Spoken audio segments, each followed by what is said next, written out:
it enough to kick off the ski season? Christian Cáceres will have that information coming up. And if your home or car was damaged this week, we have an expert on how to navigate filing an insurance claim. The NBC4 News at 3 starts now. Right now at 3, we have a lot going on. We're still talking about the storm and, of course, all of that damage. Good afternoon, everyone. Thank you for joining us. I'm Annabelle Sedano. From muddy streets and underwater parking garages to uprooted trees and heavy snowfall, we're going to show you the impact of a week's worth of storms on Southern California. Our team coverage starts with NBC4's Jonathan Gonzalez. He's in Woodland Hills. Jonathan. And Anna, you talk about the impact. You talk about the impact of days and days of too much rain all at once. And this is the perfect example. We're here in a driveway on Cass Avenue here in Woodland Hills. You see how saturated the ground is here. A tree in the neighbor's yard gave way around 7 o'clock this morning, bringing down this fence, bringing down the power lines, bringing down this entire hillside, really. And this is just one of many issues we're seeing across Southern California today. 1 week of on and off rain and a number of weather-related problems across Southern California. Yeah, it is Mother Nature. In Woodland Hills, Yana Lebavici woke up to the sound of her driveway fence collapsing into her neighbor's backyard. She said her neighbor's tree fell over, dragging down her fence and some power lines along with it. I mean, it's pretty shocking. It looks like the ground underneath was completely overtaken by the tree. The LADWP responded and lifted the power lines, but recommended they no longer drive on their driveway. Things happen and everyone's okay, and that's all that matters. In La Habra Heights, News Chopper 4 was over this tree that fell right onto a home. Meanwhile, in Palms, people living in this apartment building woke up to find out their underground parking garage had flooded. Unfortunately for me, I just got new car like a week ago, literally a week ago, and that's why I parked them all inside. This man said nearly every car he saw suffered water damage. I have no idea what the damage is going to be like, if I'm going to have to get it in, if it's going to be a total loss. No, I think the most important thing is for people to realize that when you have storms like this, damage is going to happen. Carl Sussman is an insurance expert. He says most basic plans should cover most weather-related damage. A general rule of thumb is if there's water coming from up above, coming into the house, whether it be through the roof, through a window, something like that, then we'll typically look for coverage on a homeowner's policy. And for those who are renting, Carl says those with renter's insurance should file claims. And for those who don't have it, if not, then you would need to basically file a claim directly with the owner of the building. And what would need to be determined is, was there negligence? That's a legal issue more than an insurance issue. Now, Carl also says if your car was damaged by a downed tree or any type of flooding, make sure to check with your car insurance before your homeowner's policy. As for this mess here in Woodland Hills, the homeowner whose driveway this is says she has spoken to the neighbor just on the other side of this whose tree fell over. They're in good communication and they're confident that they're going to get all of this fixed and repaired as soon as possible. Reporting in Woodland Hills, I'm Jonathan Gonzalez. Annabelle, we'll send it back to you. My goodness. I mean, the work that these people are going to have to do just to get it back to the way it was. All right, Jonathan, thank you very much for giving us that expert advice there. In Huntington Beach, meantime, localized flooding kept first responders busy. This is video from News Chopper 4. That's not a river you're looking at. It's a neighborhood. City officials say they helped numerous drivers whose cars got stuck in water-filled streets. They say North Huntington Beach was the hardest hit area. Crews spent the day making sure storm drains were clear to prevent any further issues. And in the foothills, we've seen issues with mud flowing onto some roads there. This is a Eaton Fire burn scar area in Altadena. You can see that muddy water just cascading over those scale rails. Fortunately, we don't have any reports of major damage.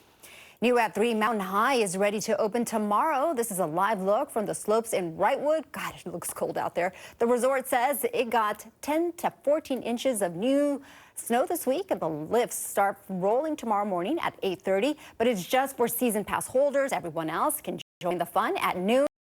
And night riding runs from 5 to 10 p.m. Parking is free, and the resort says all roads are open and clear.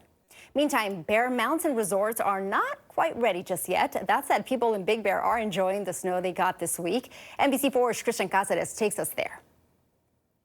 The past 24 hours have turned Big Bear into the perfect winter postcard. Just enough snow to get people smiling, and also just enough snow to cause problems.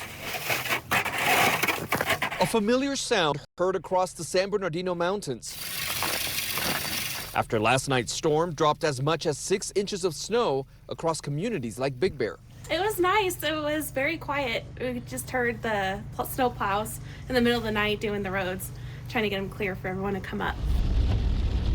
For many, the trip up the mountain was anything but smooth, since Highway 38 remains closed due to the damage from the recent mudslides. The severe weather caused problems for many drivers on Highway 18, some abandoning their cars after getting stuck in the snow. Among them was a group from LA coming up for a weekend retreat. Hard drive last night, but everybody got up here safe. But the storm was not enough to open the ski resorts, even though crews have been working hard to improvise what they say is Mother Nature's responsibility. Winter is definitely starting to make its way up here to the mountains, which we're excited about. We did see a little snowfall over the previous weekend. We got about 3 inches, and then we've been out here making it as much as we can. For locals, the season can't come soon enough. I hope this season I can really push myself with trying to get onto rails or doing tricks or nose presses or butters or whatever it may be, because I feel I don't know, I love it. And the Bear Mountain half pipe, oh my God. Until then, many families say the sights are enough to make the haul up and enjoy what they hope will be a busy winter season. I mean, it's almost Christmas, so it just feels fitting. Just walk around, explore, maybe shop a little. And several communities did experience a power outage overnight, but that problem has been resolved. Now there is more snow in the forecast for today. Local authorities are asking everyone to stay safe if they are planning on traveling. And of course, don't forget their chains. In Big Bear, Christian Casares, NBC4 News. It does look so pretty out there. All right, so how much rain did we actually get? As we take a live look from Long Beach, our meteorologist Shauna Mendiola is tracking some of the rainfall totals in your first alert forecast. Hey, Shauna. Hey there, Annabelle. So we got some good totals in the past couple days. From Thursday night through Friday, we had, again, numbers that were added up above 3 inches. UCLA, 3.33 inches altogether. We had rounds of sometimes moderate to heavy rain, so that allowed things to add up. Culver City, over 2 inches of rain. 2 inches in downtown LA with Woodland Hills almost close to that. So I do want to say that these are the numbers so far. LA County looking dry, but in Orange County, we are going to see continued numbers go up. So areas like Huntington Beach, additional rain totals on the way for you as we have a little cell down south here in Irvine. So still some scattered rain. This is just lingering leftover showers. It's nothing too serious. We are not going to see what we saw this morning. That is moving out, except for some light showers here in areas like Santa Clarita and that light snowfall over Big Bear and Wrightwood. So this will continue as we head to tomorrow morning. Still looking at wraparound moisture, but the deserts and mountains are expected to be the only places where we get any potential for that on your Saturday. Otherwise, everyone else dry. And winter storm warning for our mountains just till 10 a.m. tomorrow. We're going to talk about the rest of the weekend. It is looking great, and Thanksgiving looking great as well. That 7-day on the way. Back to you. All right. Looking forward to it, Shauna. Thank you. New at 3 surveillance video captures the moment a tree fell on top of a car in Westlake. You see it there. This happened near the corner of Olympic and Alvarado. The driver inside, he's okay, and he's telling his story only to NBC4's Brittany Hope.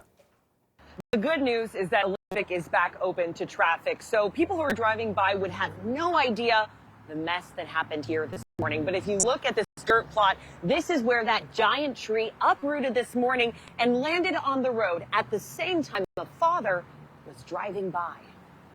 Called my wife. My son and my wife came, and first thing my son said was, Dad, that's some Final Destination stuff. You're lucky to be alive. Yep. And it was raining, it was windy, and when I got to almost the intersection